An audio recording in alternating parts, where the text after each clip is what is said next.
ಅಶೂಸ್ vlog Kannada. So ತಮ್ಲೇನ ನೋಡಿ ನಿಮ್ಗೆ already ಇವತ್ತಿನ ಕಂಟೆಂಟ್ ಏನಂತ ಗೊತ್ತಾಗಿರುತ್ತೆ. ಇವತ್ತಿನ ಕಂಟೆಂಟ್ ಅನ್ನೋದಕ್ಕಿಂತ ಒಂದು ರಿಯಲ್ ಸ್ಟೋರಿನ ನಾನು ನಿಮ್ಮ ಮುಂದೆ ತಂದಿದ್ದೀನಿ. ಸೊ ಯಾರಿಗೆಲ್ಲ ಆ್ಯಕ್ನೆ ಇರುತ್ತೆ, ಪಿಂಪಲ್ಸ್ ಮಾರ್ಕ್ಸ್ ಇರುತ್ತೆ, ಅವರಿಗೆ ಈ ವಿಡಿಯೋಯಿಂದ ಒಂದು ಒಳ್ಳೆ ಹೆಲ್ಪ್ ಆಗುತ್ತೆ. ಕಂಪ್ಲೀಟ್ ವಿಡಿಯೋನ ಸ್ಕಿಪ್ ಮಾಡದೆ ನೋಡಿ.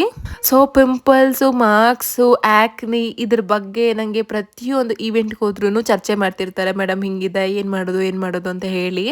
ಬಟ್ ಇದಕ್ಕೆ ಸೊಲ್ಯೂಷನ್ ನಿಮ್ಮ ಹತ್ರನೇ ಇದೆ. ನೀವು ಯಾವುದೇ ರೀತಿ ಮೆಡಿಸಿನ್ ತಗೊಳ್ಳೋ ಅವಶ್ಯಕತೆ ಇಲ್ಲ. ಫಸ್ಟ್ ನೀವು ಆ್ಯಕ್ನಿ ಏನಕ್ಕೆ ಬರ್ತಾ ಇದೆ ಅಂತ ತಿಳ್ಕೊಳ್ಳಿ ದಯವಿಟ್ಟು. ಬಿಕಾಸ್ ನಾನು ಕೂಡ ಇದನ್ನೇ ಸಫರ್ ಮಾಡಿ ಬಂದಿರೋಳು. ಇವಾಗ ನನಗೆ ಯಾವುದೇ ರೀತಿ ಪ್ರಾಬ್ಲಮ್ಸ್ ಇಲ್ಲ. ಸೊ ನಾವು ಫಸ್ಟಿಗೆ ಆ್ಯಕ್ನಿ ಏನಕ್ಕೆ ಬರ್ತಾ ಇದೆ, ನಮಗೆ ಪಿಂಪಲ್ಸ್ ಏನಕ್ಕೆ ಆಗ್ತಾ ಇದೆ ಅಂತ ಅಂದ್ಕೊಂಡು ತಿಳ್ಕೊಂಬಿಡೋಣ. ಇದು ತಿಳ್ಕೊಂಡ್ರೆ ಮಾತ್ರ ನಮಗೆ ಇದಕ್ಕೆ ಸೊಲ್ಯೂಷನ್ ಹುಡ್ಕೋಕ್ಕೆ ಸಾಧ್ಯ ಆಗೋದು.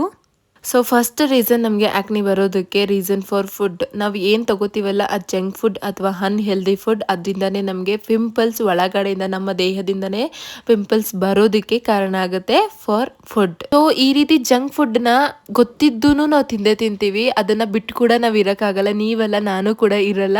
ಬಟ್ ಆದಷ್ಟು ಕಂಟ್ರೋಲ್ ಮಾಡ್ಕೋಬೇಕು. ನಾವು ವೀಕ್ಲಿ ಟ್ವೈಸ್ ತಿಂತೀವಿ ಅಂತಂದರೆ ಅಟ್ಲೀಸ್ಟ್ ಮಂತ್ಲಿ ಟ್ವೈಸ್ ತಿನ್ನೋದಕ್ಕೆ ಟ್ರೈ ಮಾಡಿ. ಆದಷ್ಟು ಜಂಕ್ ಫುಡ್ನ ಕಂಟ್ರೋಲ್ ಮಾಡಿ. ಇದರಿಂದನೇ ನಮಗೆ ಆ್ಯಕ್ನಿ ಬರ್ತಾ ಇದೆ.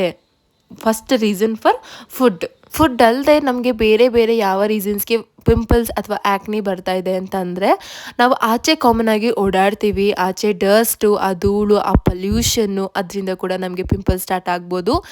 ಅದು ಅಲ್ಲದೆ ನಮ್ಮ ದೇಹದಲ್ಲಿ ಆಗುವಂಥ ಹಾರ್ಮೋನ್ಸ್ ಇಂಬ್ಯಾಲೆನ್ಸಿಂದ ಕೂಡ ಪಿಂಪಲ್ಸ್ ಸ್ಟಾರ್ಟ್ ಆಗೋ ಚಾನ್ಸಸ್ ಕೂಡ ತುಂಬ ಇರುತ್ತೆ. ಇದರ ಜೊತೆಗೆ ನಮ್ಮ ದೇಹದ ಅಂತಂದರೆ ನಮ್ಮ ಸ್ಕಿನ್ ಡ್ರೈ ಸ್ಕಿನ್ ಅಥವಾ ಆಯಿಲ್ ಸ್ಕಿನ್ ಅಥವಾ ಕಾಂಬಿನೇಷನ್ ಸ್ಕಿನ್, ಈ ರೀತಿ ಇದ್ದಾಗ, ಆಯಿಲ್ ಸ್ಕಿನ್ ಇದ್ದಾಗ ಆಟೋಮ್ಯಾಟಿಕಲಿ ಪಿಂಪಲ್ಸ್ ಸ್ಟಾರ್ಟ್ ಆಗೋ ಚಾನ್ಸಸ್ ತುಂಬ ಇದೆ. ಸೊ ನಾನಿಲ್ಲಿ ಆಯಿಲಿ ಸ್ಕಿನ್ನಿಗೆ ಅಥವಾ ಆಯಿಲಿ ಸ್ಕಿನ್ನಲ್ಲಿ ಪಿಂಪಲ್ಸ್ ಯಾರಿಗೆಲ್ಲ ಇರುತ್ತಲ್ಲ ಅವರಿಗೆ ಫಾರ್ ಓಮ್ ರೆಮಿಡೀಸ್ ಅಂತ ಒಂದಷ್ಟು ಕಂಟೆಂಟ್ನ ನಿಮಗೆ ತೋರಿಸ್ತಾ ಇದ್ದೀನಿ. ಅದನ್ನು ನೋಡ್ಕೊಳ್ಳಿ. ಆದಷ್ಟು ಈ ರೀತಿ ಐಟಮ್ಸ್ನ ನೀವು ಮನೆಯಲ್ಲಿ ಬಳಸ್ತಾ ಹೋಗಿ, ನಿಮಗೆ ರಿಸಲ್ಟ್ ನಿಜವಾಗ್ಲೂ ಚೆನ್ನಾಗಿ ಬರುತ್ತೆ. ಹಾಗೆಯೇ ಇದ್ರ ಜೊತೆಗೆ ಮನೆಯಲ್ಲಿ ಹೋಮ್ ರೆಮಿಡೀಸ್ ಕೂಡ ಮಾಡ್ಕೋತಾ ಇರಿ ಅವಾಗ.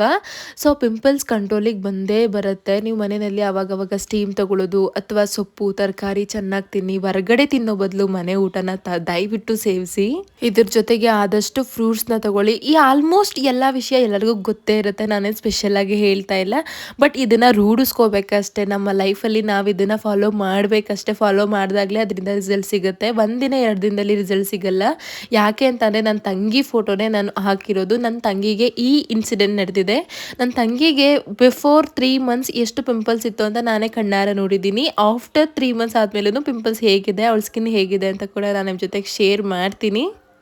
ಆದಷ್ಟು ಒಂದು ದಿನಕ್ಕೆ ನಾನು ಇಷ್ಟು ಸೊಪ್ಪು ತರಕಾರಿ ತಿನ್ನಬೇಕು, ಇದ್ರ ಜೊತೆಗೆ ನಾನು ಇಷ್ಟು ಕ್ವಾಂಟಿಟಿಯಷ್ಟು ನೀರನ್ನು ಕುಡಿಬೇಕು ಅಥವಾ ಇಷ್ಟು ಲೀಟರ್ ಅಷ್ಟು ನೀರನ್ನು ಸೇವಿಸಬೇಕು ಅನ್ನೋದನ್ನು ಒಂದು ಪಟ್ಟಿ ಮಾಡಿ ಇಟ್ಬಿಡಿ. ನಿಮಗೆ ಆವಾಗ ಆ ದಿನದಲ್ಲಿ ಏನೇನು ಕಂಪ್ಲೀಟ್ ಮಾಡಬೇಕು ಅನ್ನೋದು ಗೊತ್ತಾಗುತ್ತೆ. ಇಷ್ಟೆಲ್ಲ ಮಾಡ್ತಾ ಬನ್ನಿ. ನಿಜವಾಗ್ಲೂ 2 monthsಲ್ಲಿ ನಿಮಗೆ ಪಿಂಪಲ್ಸ್ ಕಡಿಮೆ ಆಗಿಲ್ಲ ಅಂತಂದರೆ ನನಗೆ ಕಮೆಂಟ್ ಮಾಡಿ, ಪರವಾಗಿಲ್ಲ ನಾನು ಒಪ್ಕೋತೀನಿ, ಸರಿ ಆಯಿತು ಅಂತ. ಬಟ್ ನಿಜವಾಗ್ಲೂ ರಿಸಲ್ಟ್ 100% ರಿಸಲ್ಟ್ ಇದೆ. ಇದನ್ನು ಟ್ರೈ ಮಾಡಿ ನೋಡಿ. ಯಾರಿಗೆಲ್ಲ ಆ್ಯಕ್ನಿ ಇದೆ ದಯವಿಟ್ಟು ಸಫರ್ ಮಾಡ್ಕೋಬೇಡಿ. ಎಲ್ಲರಿಗೂ ಇದು ಇದ್ದೇ ಇರುತ್ತೆ ಪ್ರಾಬ್ಲಮ್ಸು. ಯಾವುದೇ ರೀತಿ ಡಾಕ್ಟರ್ ಹತ್ರ ಹೋಗೋ ಅವಶ್ಯಕತೆ ಇಲ್ಲ. ನೀವು ಮನೆಯಲ್ಲೇ ನೀವು ತಯಾರು ಮಾಡ್ಕೋಬೋದು. ನಿಮ್ಮ ಸ್ಕಿನ್ ಟೋನ್ನ ಚೇಂಜ್ ಮಾಡ್ಕೋಬೋದು. ಸೊ ಆಫ್ಟರ್ 3 months ಆದಮೇಲೆ ನನ್ನ ಸಿಸ್ಟರ್ ಸ್ಕಿನ್ ಈ ರೀತಿ ಕನ್ವರ್ಟ್ ಆಗಿದೆ. ಇನ್ನು ಉಳಿದಿರೋದು ಆ ಮಾರ್ಕ್ಸ್ ಅಷ್ಟೇ, ಆ ಮಾರ್ಕ್ಸ್ ಡಾಟ್ ಪಾರ್ಟ್ಸ್ ಅಷ್ಟೇ ಉಳಿದಿದೆ. ಸೊ ಅದಕ್ಕೆ ಕೂಡ ನಾನು ಹೋಮ್ ರೆಮಿಡಿನ ವಿತ್ ಅವಳ ಸ್ಕಿನ್ ರಿಸಲ್ಟ್ ಜೊತೆಗೆ ನಾನು ನಮ್ಮ ಜೊತೆ ಶೇರ್ ಮಾಡ್ತೀನಿ. ಯಾಕೆ ಅಂತಂದರೆ ನಮಗೆ ಏನು ಗೊತ್ತೋ, ನಾವು ಏನು ಅದನ್ನು ಅನುಭವಿಸಿದ್ದೀವೋ ಅದನ್ನೇ ನಾನು ನಿಮ್ಮ ಜೊತೆಗೆ ಶೇರ್ ಮಾಡ್ತಾ ಇದ್ದೀನಿ. ಯಾವುದೇ ರೀತಿ ಫೇಕ್ ವಿಡಿಯೋ ಅಲ್ಲ. ಸೊ ನನ್ನ ಈ ವಿಡಿಯೋಯಿಂದ ನಿಮ್ಗೆಲ್ಲರಿಗೂ ಹೆಲ್ಪ್ ಆಗಿದೆ ಅಂತ ಭಾವಿಸ್ತೀನಿ. ಇದು ಒಂದು ಚಿಕ್ಕ ರಿಕ್ವೆಸ್ಟ್ ಅಥವಾ ಸೊಲ್ಯೂಷನ್ ಅಂತಲೇ ಹೇಳ್ತೀನಿ. ಯಾರಿಗೆಲ್ಲ ಆ್ಯಕ್ನಿ ಇದೆ ಅವ್ರು ಯಾರೂ ಸಫರ್ ಪಡಬೇಡಿ. ಸೊ ದಯವಿಟ್ಟು ಇದನ್ನೆಲ್ಲ ಫಾಲೋ ಮಾಡಿ. ಖಂಡಿತವಾಗ್ಲೂ ನಿಮ್ಮ ಸ್ಕಿನ್ ಟೋನ್ ಚೇಂಜ್ ಆಗೇ ಆಗುತ್ತೆ. ಇದಕ್ಕೆ ನಾನಷ್ಟೇ guarantee. Thank you for watching.